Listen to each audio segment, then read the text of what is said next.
this madman refused to quit. He decided that if the world didn't want his ice, he would force it to change until it couldn't live without it. Imagine for a moment that it is the year 1806. You are standing in the port of Street Pierre, on the lush, emerald island of Martinique. The sun is not just a light in the sky. It is a physical weight, a hammer beating down at a relentless 100 degrees. The air is so thick with humidity that you can practically feel the moisture sticking to your lungs with every breath. In this world, the idea of cold is not a physical reality, it is a fairy tale, a luxury reserved for the gods or the impossibly wealthy, who can afford to have slaves sprint from mountain peaks with melting snow wrapped in blankets. In this sweltering heat, everyone is looking for relief, but no one expects it to come from the sea. But then, a ship appears on the horizon. It is a humble brig named the Favorite, and its owner is a 23-year-old Bostonian named Frederic Tudor. To the locals, he looks like just another merchant, but Frederic is carrying a cargo that makes the harbor masters laugh behind their hands. He isn't carrying sugar or rum or timber.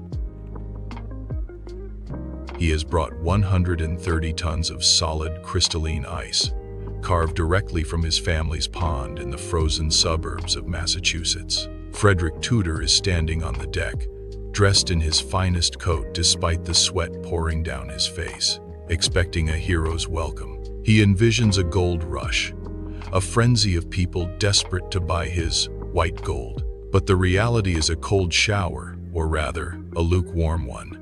When he opens the hatch, the locals don't cheer. They stare. They have no idea what this transparent, freezing rock is supposed to be. Some touch it and pull their hands back in pain, convinced it's a trick of the devil. Others watch in bewilderment as the precious cargo begins to weep. It is melting, turning into useless puddles of water right before their eyes. By the end of the week, Frederic Tudor's dream has literally evaporated. He loses $4,500, a staggering sum that would be worth hundreds of thousands today. The Boston newspapers, always eager to tear down a rich boy with big ideas, mock him mercilessly. They call him a lunatic, a man who tried to sell a product that destroys itself just by existing. This is the moment where any sane man would have quit. But Frederic Tudor was not a sane man. He was a man who decided that if the world didn't want his ice, he would force the world to change until it couldn't live without it. To understand why Frederic was so obsessed, you have to look at where he came from. The Tudors were Boston Brahmins, the elite of the elite. His father, William Tudor, was a legendary judge and a confidant of John Adams. Frederic grew up in a world of privilege, but he was the black sheep. He hated school. He dropped out of Harvard, and he was desperate to prove he could build a fortune that was entirely his own. He looked at the natural world not with the eyes of a poet, but with the eyes of a ruthless efficiency expert. During the long, brutal New England winters, he watched men struggling to clear the thick sheets of ice from the ponds. To everyone else, that ice was a nuisance, a frozen barrier that had to be broken so the cattle could drink. To Frederic, it was a wasted harvest. He saw ships leaving Boston Harbor with nothing in their holds but rocks for ballast, literally carrying dead weight to the Caribbean just to stay upright in the water. He realized that if he replaced those rocks with ice, the cargo would be free. The only cost was the labor to cut it. It was the perfect business model on paper. But the 1806 Martinique disaster taught him a brutal lesson in physics. He had focused so much on the getting of the ice that he had ignored the keeping of it. He didn't have a warehouse in the tropics. He didn't have a way to protect the ice once it left the ship. He was trying to run a high-tech business with primitive tools. The years that followed were a nightmare. Between 1807 and 1812, Frederic was a ghost in his own city. He was arrested 3 times for unpaid debts. He spent months in a debtor's prison, staring at the gray walls of a cell that felt just as cold as the ice he couldn't sell. His brother William, who had initially supported him, began to distance himself. His father's disappointment hung over him like a shroud. But even in prison, Frederic didn't stop. He filled his journals with frantic sketches and calculations. He became a self-taught scientist, obsessed with one single word: insulation. He began to realize that he wasn't just in the ice business. He was in the business of fighting time. He experimented with everything he could find to slow the melt. He tried wrapping ice in wool, in blankets, in hay, in straw, and then he found it. The most humble, overlooked substance in New England: sawdust. At the time, sawdust was a waste product. Lumber mills in Massachusetts were producing literal mountains of the stuff, and they were paying people to haul it away or dumping it into the rivers. Frederic discovered that if you packed ice in a thick layer of dry sawdust, the tiny air pockets trapped in the wood shavings acted as a thermal barrier. It was the 19th century version of a high-tech cooler. With this trash, he could finally stop the clock. He was finally ready to try again. He had a product, he had an insulator, and he had a burning desire to shove his success in the faces of everyone who had called him a fool. But he still had one massive problem. He was trying to sell a product that no one in the warm parts of the world knew they needed. He had to invent the concept of a cold drink. He had to teach people that a glass of water wasn't truly finished until it had a clinking piece of Massachusetts winter sitting in the bottom of it. Frederic Tudor was about to launch the greatest marketing campaign in human history. But to do it, he would need more than just sawdust. He would need a way to turn the chaotic, manual labor of ice harvesting into a precision-engineered industry. He needed a partner who was just as obsessed as he was a man who could look at a frozen pond and see a factory floor. Next, the Ice King meets his architect, and together they prepare to do the impossible: ship a piece of New England all the way to the other side of the planet, to a place where the British Empire is wilting in the heat of India. Frederic Tudor was no longer the pampered son of a Boston Brahmin. By the mid-1810s, he was a ghost haunting the streets of his own city, a man whose name was synonymous with delusion. He had been cast out of high society, and worse, he had been cast into the grim, suffocating walls of a debtor's prison not once, but 3 times. Inside that cell, listening to the heavy rattle of the turnkey's ring, any other man would have broken. But Tudor was possessed. He spent his hours of incarceration scribbling feverish calculations on the cold stone walls with scraps of charcoal. He wasn't praying for forgiveness. He was obsessed with a single scientific concept: insulation. Tudor realized with an agonizing clarity that he hadn't been selling ice. He had been fighting a war against time itself. Ice is a commodity that begins to die the moment it is born. From the frozen ponds of Massachusetts to the sweltering ports of the Caribbean, the sun was a silent thief, plundering his cargo and turning his investment into worthless vapor. He didn't just need to ship ice, he needed to build a fortress around it. He needed a material that could defy the very laws of thermodynamics. The answer didn't come from the hallowed halls of Harvard, but from the filthy, dust-clogged floors of the New England lumber mills. At the time, Massachusetts was the heart of the American timber industry, and this industry produced a massive, problematic waste product: sawdust. It was a public nuisance, a fire hazard that mills struggled to dispose of. But Tudor, looking at those mountains of wood shavings, saw something invisible to everyone else. He understood the physics of stagnant air. He realized that the millions of tiny, jagged air pockets trapped within the wood fibers were the perfect thermal barrier. This was the true alchemy of the 19th century. Tudor began packing his ice in thick layers of dry sawdust, turning a worthless waste product into a high-tech armor for his white gold. With this discovery, the mathematics of the ice trade shifted overnight. A ship that once lost 80% of its cargo to meltwater now arrived in the tropics, with 90% of its ice still solid. He had finally learned how to stop the clock, But transport was only half the battle.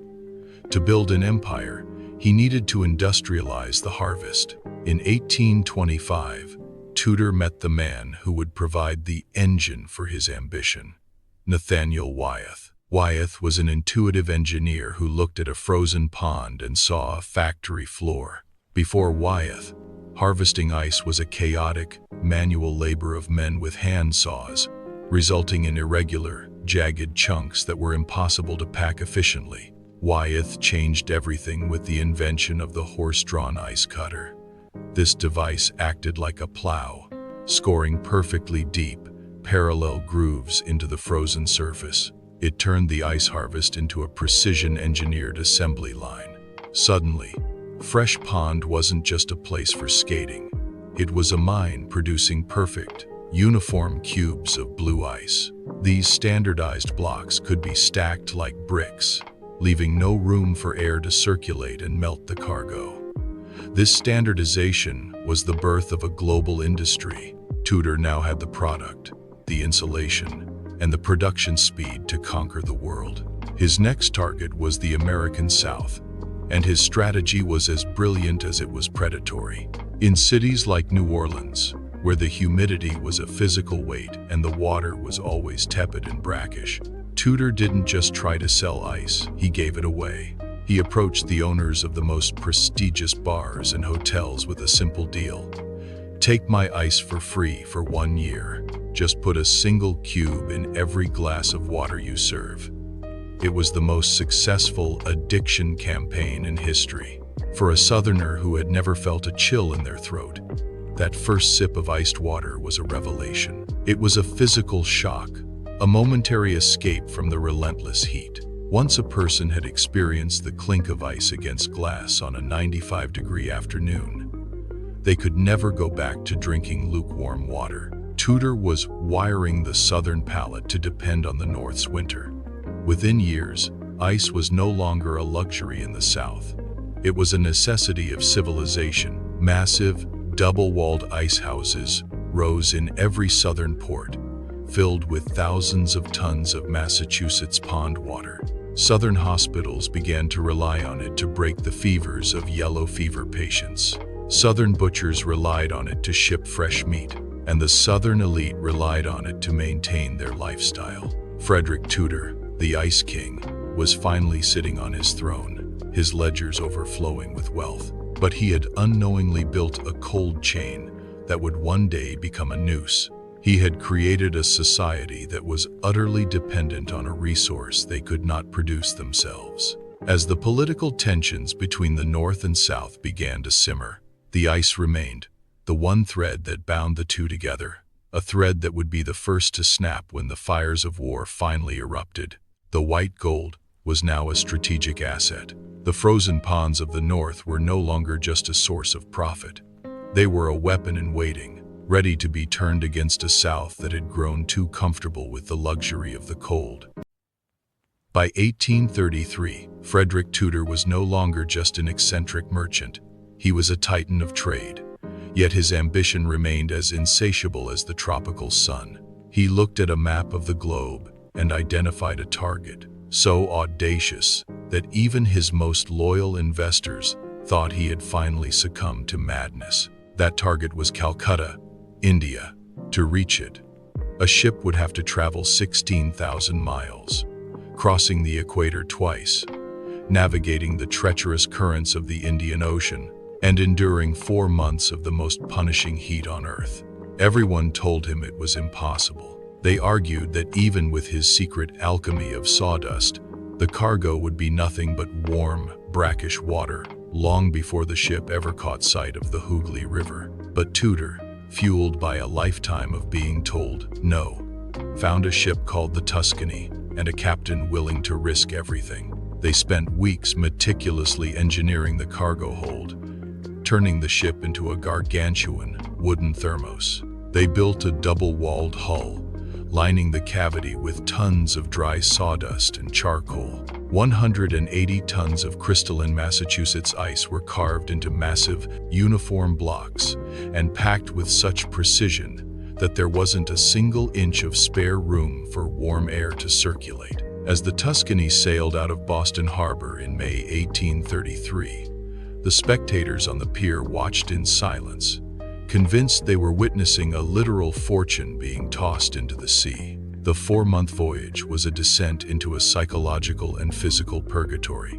As the Tuscany hit the doldrums near the equator, the heat inside the ship became a living thing, thick, suffocating, and relentless. The crew, many of whom had never seen ice in their lives, grew terrified of the cargo below. In the dead of night, they could hear the ice groaning and cracking as the blocks shifted and settled. To a superstitious 19th century sailor, these were the sounds of a haunted ship, yet the captain noted a strange, miraculous phenomenon. Despite the blistering sun melting the tar in the deck seams, the bilge water at the bottom of the ship remained ice cold.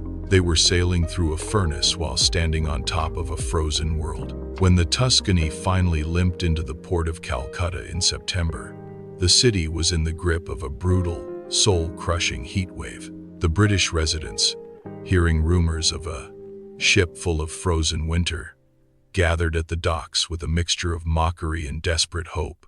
One famous story tells of a local official who approached the ship and asked with genuine confusion if the ice was the fruit of a tree or a mineral dug from the earth. When the first block was hoisted out of the hold still solid, still freezing, having lost only a third of its weight over the 16,000-mile journey, the crowd fell into a stunned silence. For the British elite in India, that ice was more than a luxury. It was a psychological lifeline. It meant butter that didn't run like oil. It meant wine that didn't feel like soup. Tudor had conquered the equator, and in doing so, he had proven that cold was a global power. However, back in America, the ice habit Tudor had so carefully cultivated was about to take a dark and strategic turn. By 1860, the southern United States had become entirely dependent on northern ice. It was no longer just for cooling drinks. It was the backbone of their food preservation and the core of their medical infrastructure. The wealthy plantation owners of Virginia and Georgia had grown accustomed to the same luxuries as the British in Calcutta, never once imagining a world where the supply of northern cold could be cut off. Then came 1861. The cannons at Fort Sumter didn't just signal the start of the Civil War. They signaled the death of the ice trade as the South knew it. President Abraham Lincoln's Anaconda Plan was designed to strangle the Confederacy by blockading its ports. Among the many goods that were suddenly vanished from southern shores, sugar, coffee, salt, none caused a more immediate and visceral panic than ice. In the North, the ice harvest continued with industrial efficiency. The Union Army had an abundance of it.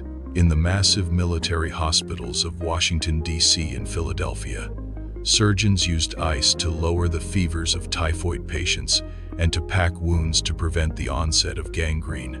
They had the cold on their side, and it was a medical miracle that saved tens of thousands of Union lives. In the South, the situation was a tragedy. The summer of 1861 was one of the hottest on record, and Southern hospitals quickly became houses of horror. Without ice, doctors had no way to control the soaring temperatures of wounded men. They watched helplessly as meat rotted in the warehouse heat, depriving the Confederate Army of precious protein.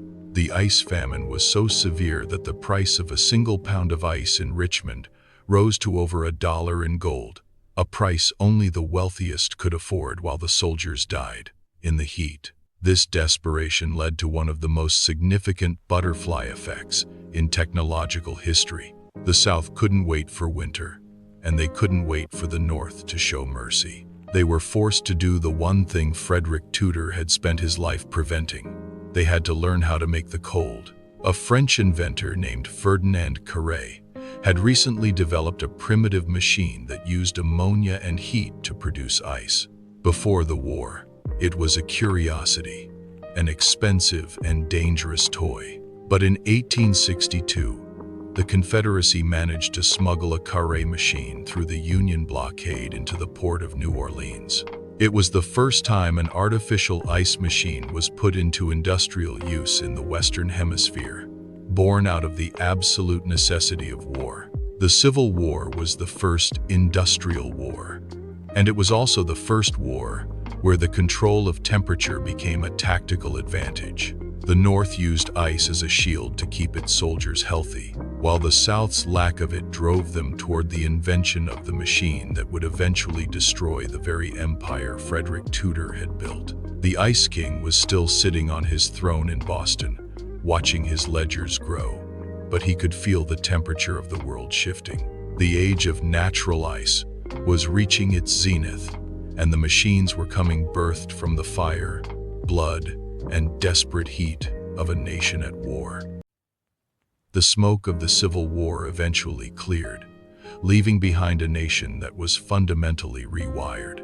The ice famine of the South had been a brutal lesson, but as the 1860s bled into the 1870s, the hunger for the cold didn't dissipate, it exploded. What Frederic Tudor had started as a luxury for the elite had become the invisible infrastructure of the American Industrial Revolution. The cold chain was no longer a fragile thread across the ocean. It was becoming the iron circulatory system of a continent. But this new era wouldn't be defined by eccentric merchants or daring sea captains. It would be defined by two things that would change the American palate and landscape forever: lager beer and the refrigerator car. Before the widespread availability of ice, America was a nation of ale drinkers. Ale was thick, dark, and fermented at warm temperatures. But with the massive wave of German immigrants arriving in the mid-19th century came a craving for something different: lager. Unlike ale, lager requires a process called lagering, weeks of fermentation in temperatures just above freezing. Traditionally, in Europe, this meant brewing only in the winter and storing the barrels in deep, dark caves.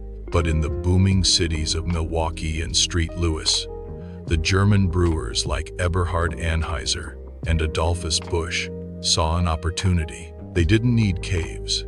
They had Frederic Tudor's frozen ponds.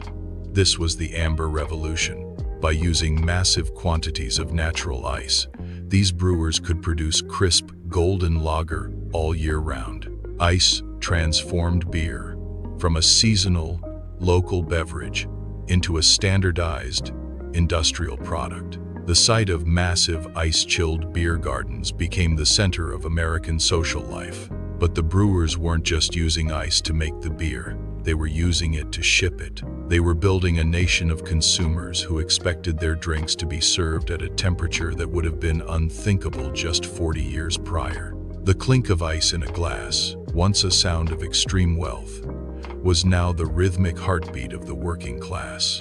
While the brewers were chilling the nation's drinks, a man named Gustavus Swift was looking at the vast, dusty prairies of the West and seeing a problem. In the 1870s, if you wanted to eat beef in New York, the cow had to be raised in Texas, driven to a railhead, and then shipped alive in cramped, filthy cattle cars all the way to the East Coast. By the time the animals arrived, they were bruised, exhausted, and half-starved. It was an incredibly inefficient way to move protein. Swift realized that if he could slaughter the cattle in Chicago and ship only the meat, he could cut costs in half. But how do you keep thousands of pounds of fresh beef from rotting on a 3-day train ride through the summer heat? The answer was the refrigerator car, or the reefer. Swift didn't invent the concept, but he perfected it by applying the lessons of Frederic Tudor. These cars were essentially mobile versions of Tudor's ice houses, double-walled wooden boxes packed with ice and salt to lower the freezing point. This was the birth of the modern industrial food complex.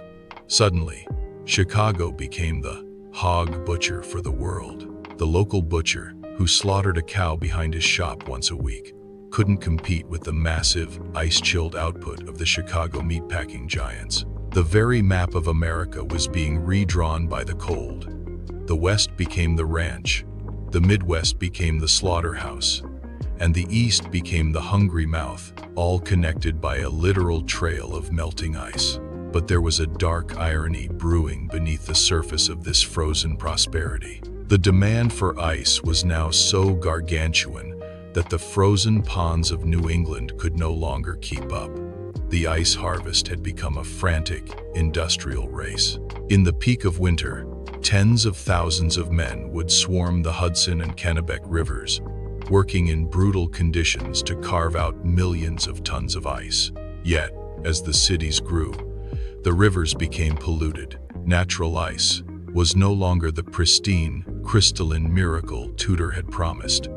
It was increasingly tainted by the runoff of the very industrial world it had helped create. This pollution, combined with the erratic nature of the seasons, a warm winter, could bankrupt an entire city's food supply, push the world toward the final, inevitable threshold.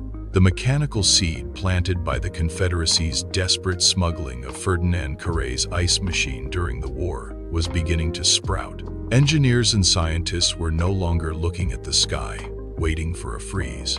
They were looking at the laws of chemistry. They were experimenting with ether, ammonia, and compressed gases to create manufactured cold. Frederic Tudor had passed away in 1864, right as his dream was becoming the foundation of the modern world. He died a wealthy man, the Ice King who had conquered the tropics and the equator.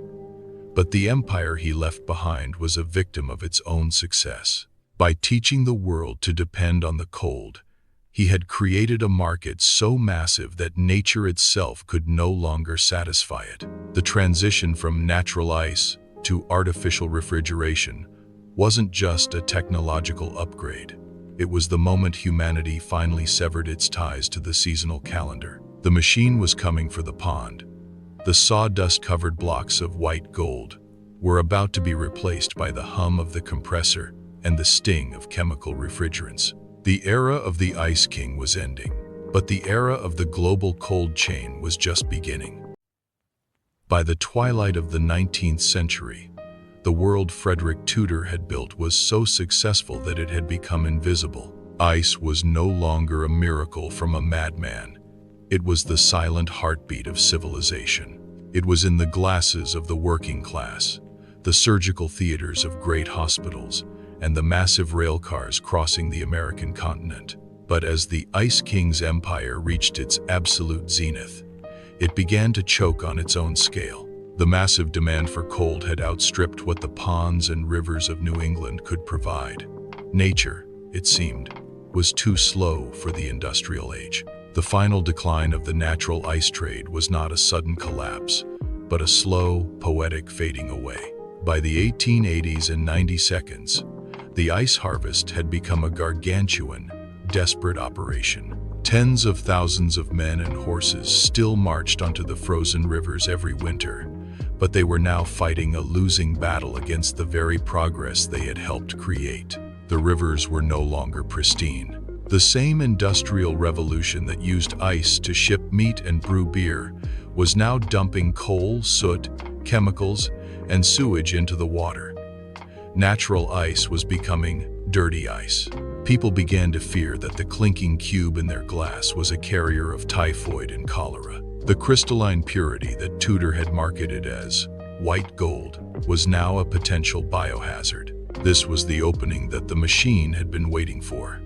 For decades, mechanical refrigeration had been a clumsy, dangerous experiment. But the urgency of the late 19th century, the need for pure, consistent, on-demand cold pushed engineers to refine the technology. In the 1890s, the first commercial ice factories began to appear in the heat-soaked cities of the South and the booming metropolises of the North. These factories didn't wait for a freeze.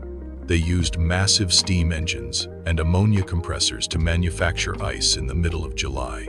They were clean, they were local, and they didn't require a 4-month voyage from Boston. The transition was a victory of the machine over the pond, of the chemist over the harvester. One by one, the massive, double-walled wooden ice houses that lined the Kennebec River were abandoned. They became skeletal ruins, rotting into the banks of the rivers that once fueled a global empire. The legendary Ice King himself, Frederic Tudor, had passed away in 1864, spared from seeing the total obsolescence of his frozen ponds. He died knowing he had changed the world, but he could never have imagined how far his butterfly effect would travel. Today, we live in the world Frederic Tudor dreamt into existence, even if we've forgotten his name. Every time you open a grocery store freezer and see fresh produce from 3 different continents, you are seeing the ghost of the Tuscany's 16,000-mile voyage to Calcutta. The cold chain that Tudor pioneered with sawdust and determination is now the backbone of modern survival. It is the reason a child in a tropical village can receive a life-saving vaccine that was manufactured in a laboratory halfway across the globe. Without the ability to stop time through cold, our modern, urbanized, globalized society would simply cease to function. We would be, once again, slaves to the seasons and the soil. Frederic Tudor's story is the ultimate testament to the power of a stubborn idea. He spent his life trying to sell nothing frozen water that would inevitably disappear. He was ridiculed, imprisoned, and betrayed, but he understood a fundamental truth about human desire. Once we experience a comfort that defies nature, we will never let it go. He didn't just sell ice. He sold the conquest of perishability. He taught humanity that we no longer had to accept the world as it was. We could manufacture our own climate. As you finish your drink today and hear that familiar clink of ice against the glass, take a moment to think of the Madman of Boston. Think of the 130 tons of melting slush in the port of Martinique in 1806 and the frantic scribbles on a debtor's prison wall. Frederic Tudor didn't just ship the winter. He invented the modern world, one block of ice at a time. The ponds of Massachusetts are quiet now, their surface is unbroken by the horse-drawn cutters of Nathaniel Wyeth. But the cold remains a constant, humming miracle that we now take for granted, born from the frozen obsession of a man who refused to believe that the winter ever had to end.